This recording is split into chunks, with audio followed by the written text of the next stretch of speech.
My sa momentálne nachádzame na nábreží Eurovea. Chceme sa spýtať ľudí jednu bombovú otázku. Tu niekedy bola Apolka, ktorú v 44. bombardovali, takže to tu dosť vybuchovalo. Kúsok ďalej odtiaľto pri zimnom prístave má vzniknúť stanica LNG. 30 týchto staníc za posledných 30 rokov vybuchlo, takže sú tiež bombové a tým pádom aj pomerne nebezpečné pre životné prostredie. No a poďme sa spýtať ľudí, či o tom niečo vedia. Viete, čo je Žitný ostrov? Není to nejaký najväčší riečny ostrov? Tu máte nejaký ostrov. Ja nie som odtiaľ teda. Okej.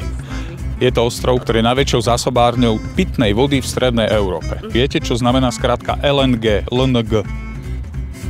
To je skúšať dávno. Neviem. Liquid Natural, alebo liquefied, čiže skvapalnený, natural, prírodný gas, plyn. My by sme chceli, aby sa to nestávalo vôbec. O tom nepočula, nikde sa o tom nehovorilo. Táto investícia bude stať 40 miliónov. Je to investícia, ktorá nedáva logiku. Čo si o tom myslíte?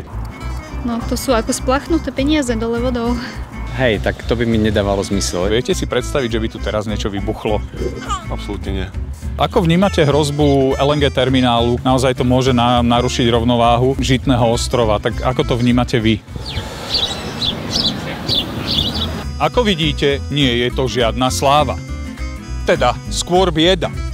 Poďme teda spoločne odkázať kompetentným, že v čase klimatickej krízy je naozaj holý nezmysel, aby sme budovali nejakú novú plynovú infraštruktúru. A takisto môžete podpísať petíciu. faktnie.lng.sk, to je to miesto, kde to urobíte, urobte to hneď a váš podpis tam bude a my sa z neho budeme tešiť, pretože pomáhate dobré veci.